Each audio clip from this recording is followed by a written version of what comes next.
Hello my dear friend. आज के इस वीडियो में आपका स्वागत है। तो आज हम ट्रांसमिशन एंड डिस्ट्रीब्यूशन जब सब्जेक्ट का वीडियो नंबर 2 लेके आए हैं। इससे पहले हमने पिछले वीडियो में 20 क्वेश्चन को कंप्लीट किया था। इस वीडियो में भी हम 20 क्वेश्चन को देखेंगे। तो चलिए शुरू करते हैं। फर्स्ट क्वेश्चन है आपका, निम्न में से कौन सा केबल्स में हीट उत्पन्न करने का स्रोत है। ए ऑप्शन है आपका केबल इंसुलेशन में डायरेक्ट लॉसेस, बी कंडक्टर में लॉसेस, सी धात्विक आवरण और आर्मरिंग में नुकसान, डी उपरोक्त सभी। यानी कि क्वेश्चन अनुसार दिया है आपका केबल्स में हीट उत्पन्न का स्रोत है। तो यानी कि ऑप्शन जो है आपका ए बी सी, यानी कि इसमें सभी ऑप्शन आपका सही है। तो केबल में हीट उत्पन्न करने का सोर्स है केबल इंसुलेशन में डाइलेक्ट्रिक लॉस, कंडक्टर में लॉस और धात्विक आवरण और आर्मर में नुकसान। इसके बाद से दूसरा क्वेश्चन देखते हैं। इसमें आपका दिया है निम्नलिखित में से किस कारण से केबलों को बहुत अधिक गर्म नहीं संचालित करना चाहिए। ऑप्शन है आपका ए तेल अपनी चिपचिपाहट खोज सकता है और यह उच्च स्तर से बाहर निकलना शुरू कर सकता है। बी है तेल के विस्तार से सीट फूट सकता है। सी ऑप्शन है आपका अनइक्वल एक्सपेंशन इंसुलेशन में वॉइड्स पैदा कर सकता है जिससे आयनीकरण हो जाएगा। डी ऑप्शन है तापमान के साथ डाइलेक्ट्रिक लॉसेस की तेज़ी से वृद्धि के कारण थर्मल अस्थिरता बढ़ सकती है। और ये आपका उपरोक्त सभी। तो इसमें आपका सही आंसर होगा ई, यानी कि उपरोक्त सभी। थर्ड क्वेश्चन देखते हैं। थर्ड क्वेश्चन दिया है आपका निम्नलिखित में से कौन सी डीसी सिस्टम लागत में सबसे सरल और सबसे कम है। तो इसका ऑप्शन है आपका A radial system, B ring system, C interconnected system, D उपरोक्त में से कोई नहीं। तो इनमें से आपका जो सही आंसर होगा आपका ए, यानी कि डीसी डिस्ट्रीब्यूशन सिस्टम में रेडियल सिस्टम सबसे सरल और सबसे कम लागत का होता है। इसके बाद फोर्थ क्वेश्चन देखते हैं हम लोग। तो फोर्थ क्वेश्चन दिया है आपका एक बूस्टर है। तो ऑप्शन है आपका A series wound generator, B shunt wound generator, C synchronous generator, D उपरोक्त में से कोई नहीं। तो इसका आंसर सभी को पता होगा। तो इसमें आपका करेक्ट आंसर होगा ए, यानी कि सीरीज वाउंड जनरेटर। तो एक बूस्टर है जो होता है आपका सीरीज वाउंड जनरेटर होता है। फिफ्थ क्वेश्चन देखते हैं। परीक्षण और त्रुटि की एक विधि के अलावा इंटरकनेक्टेड सिस्टम में नेटवर्क समस्याओं के समाधान के लिए निम्नलिखित में से कौन सी विधि कार्यरत है। ए ऑप्शन है circulating current method, B Thevenin की प्रमेय, सी धाराओं का सुपरपोजिशन, डी किरचॉफ लॉ का सीधा एप्लीकेशन। तो इसमें आपका जो दिया है आपका आंसर ई, यानी कि उपरोक्त सभी। तो परीक्षण और त्रुटि की एक विधि के अलावा इंटरकनेक्टेड सिस्टम में नेटवर्क समस्याओं के समाधान के लिए इन सभी विधियों का हम लोग यूज करते हैं। पांचवा क्वेश्चन है दिया है निम्नलिखित में से कौन सा दोष केबल में होने की सबसे अधिक संभावना होती है। ए ऑप्शन है क्रॉस या शॉर्ट सर्किट दोष, बी है ओपन सर्किट दोष, सी केबल इंसुलेशन का टूटना, डी उपरोक्त सभी। यानी कि इनमें से सभी जो दोष होते हैं वो केबल में होने की सबसे अधिक संभावना बनी रहती है। सेवेंथ क्वेश्चन देखते हैं।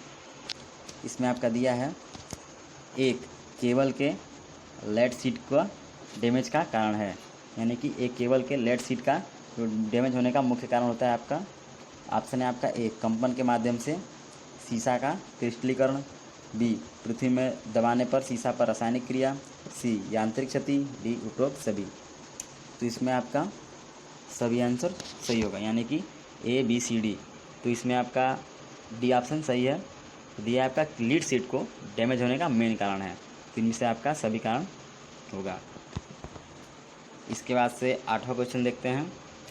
आवासीय उपभोक्ताओं को सिंगल फेज सप्लाई का वोल्टेज क्या है। यानी कि डोमेस्टिक कंज्यूमर को सिंगल फेज सप्लाई का वोल्टेज रेटिंग यहाँ पे पूछ रहा है। तो ऑप्शन है आपका ए 110 वोल्ट, बी 210 वोल्ट, सी 230 वोल्ट, डी 400 वोल्ट। तो इसमें से जो है इसका सही आंसर है आपका सी, यानी कि 230 वोल्ट। तो ये क्वेश्चन काफ़ी आसान है। इसके बाद से 9th क्वेश्चन देखते हैं। भारत में अधिकांश उच्च वोल्टेज ट्रांसमिशन लाइन निम्नलिखित में से कौन सा है। तो ये ऑप्शन है आपका भूमिगत, बी ओवरहेड, सी उपरोक्त में से कोई भी, डी उपरोक्त में से कोई नहीं।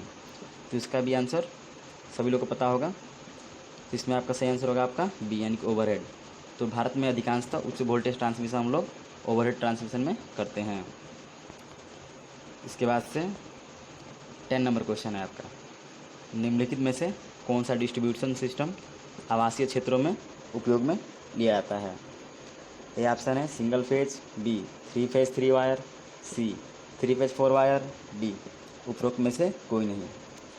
तो इसका सही आंसर है आपका सी यानी कि 3 फेज 4 वायर। तो डिस्ट्रीब्यूशन सिस्टम डोमेस्टिक एरिया में हम लोग 3 फेज 4 वायर का यूज करते हैं। इसमें आपका 3 फेज और चौथा आपका तार न्यूट्रल का होता है।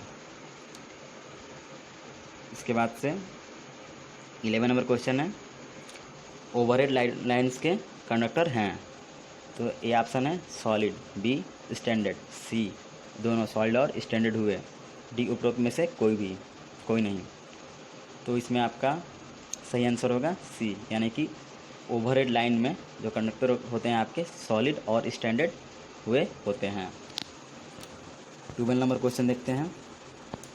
इसमें दिया है आपका, निम्न में से कौन से इंसुलेटर का प्रयोग उच्च वोल्टेज संचरण लाइनों में किया जाता है। तो इसका ऑप्शन है आपका A suspension insulator, B pin insulator, C A और बी, तथा डी है आपका उपरोक्त में से कोई नहीं। तो इसमें आपका सही आंसर होगा आपका ए यानी कि सस्पेंशन टाइप इंसुलेटर। तो सस्पेंशन टाइप इंसुलेटर का यूज हम हाई वोल्टेज ट्रांसमिशन लाइन में करते हैं। और यहाँ पे जो पिन टाइप इंसुलेटर होता है उसका प्रयोग हम 33 kV तक करते हैं। इसमें आपका एक और इंसुलेटर होता है साइकिल इंसुलेटर, उसका प्रयोग हम 400 से 400 वोल्ट तक उसका हम करते हैं। इस क्वेश्चन को आप अच्छे से देख लीजिएगा, काफ़ी ज़्यादा इम्पॉर्टेंट है। इसके बाद से 30 नंबर क्वेश्चन। तो 30 नंबर क्वेश्चन है आपका, इसमें दिया है कि मल्टी कोर केबल्स में आमतौर पर कौन सा कंडक्टर उपयोग करते हैं। तो इसमें आपका दिया है A square conductor, B circular conductor, C rectangular conductor, D उपरोक्त में से कोई नहीं। तो इसमें आपका सही होगा डी यानी कि डी होगा इसका आंसर। तो मल्टी कोर केबल्स में हम इनमें से किसी भी कंडक्टर का प्रयोग नहीं करते हैं। इसके बाद से 40 नंबर क्वेश्चन है, भारत में वितरण लाइनें आमतौर पर किस पोल के माध्यम से उपयोग की जाती हैं। ऑप्शन है आपका ए लकड़ी के खंभे, बी आरसीसी खंभे, सी स्टील टावर्स, डी उपरोक्त में से कोई नहीं। यानी कि इंडिया में जो वितरण लाइनें होती हैं उसमें हम आरसीसी खंभों का यूज करते हैं। तो इसका आपका आंसर होगा बी यानी कि आरसीसी पोल्स। इसके बाद से 50 नंबर क्वेश्चन देखते हैं, हाई वोल्टेज केबल्स में इंसुलेशन के लिए आमतौर पर उपयोग की जाने वाली सामग्री है। ये ऑप्शन है लीड, बी कागज़, सी रबड़, डी उपरोक्त में से कोई नहीं। तो इसमें आपका जो हाई वोल्टेज केबल्स होता है उसमें इंसुलेशन के लिए हम लोग बी यानी कि कागज़ का यूज करते हैं।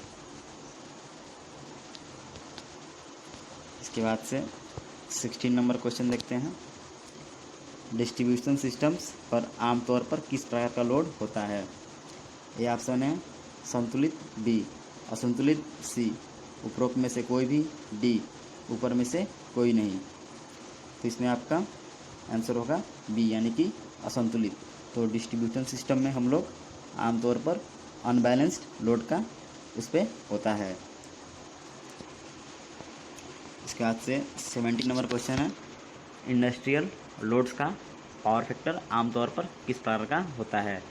ये ऑप्शन है यूनिटी, बी लैगिंग, सी लीडिंग, डी 0। तो इसमें सही आंसर होगा आपका बी यानी कि लैगिंग। तो इंडस्ट्रियल लोड्स का पावर फैक्टर आपका लैगिंग होता है। 18 नंबर क्वेश्चन है, ओवरहेड लाइन में आमतौर पर किस प्रकार के चालक का उपयोग किया जाता है। ए ऑप्शन है तांबे के कंडक्टर, बी सभी एल्यूमिनियम कंडक्टर, सी ACSR कंडक्टर, और डी है आपका इनमें से कोई नहीं। तो इसमें से आपका सही आंसर होगा सी, यानी कि AC SR कंडक्टर। इसके बाद हम 90 नंबर क्वेश्चन देखते हैं। तो इसमें दिया है ट्रांसमिशन लाइनों में क्रॉस आर्म से बने होते हैं। तो ऑप्शन है आपका ए तांबा, बी लकड़ी, सी RCC, डी स्टील। तो इसका आपका बेस्ट ऑप्शन होगा डी, यानी कि स्टील। तो ट्रांसमिशन लाइन में जो क्रॉस आर्म होते हैं आपके स्टील से बने रहते हैं। इसके बाद 20 नंबर क्वेश्चन देखते हैं। दिया है उच्च वोल्टेज केबल्स के कवच के लिए आमतौर पर उपयोग की जाने वाली सामग्री इनमें से कौन सी है। ऑप्शन है आपका ए एल्युमिनियम, बी स्टील, सी पीतल, डी तांबा। तो इसमें आपका सही आंसर होगा बी, यानी कि स्टील। तो हाई वोल्टेज केबल के कवच के लिए हम लोग किसका प्रयोग करते हैं, स्टील का। तो यहाँ पे आपका 20 क्वेश्चन कंप्लीट हुआ। तो यदि आपको ये वीडियो अच्छा लगा तो प्लीज़ इसे लाइक, शेयर और कमेंट ज़रूर करें।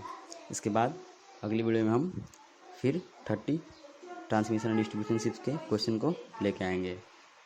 Thanks for watching this video.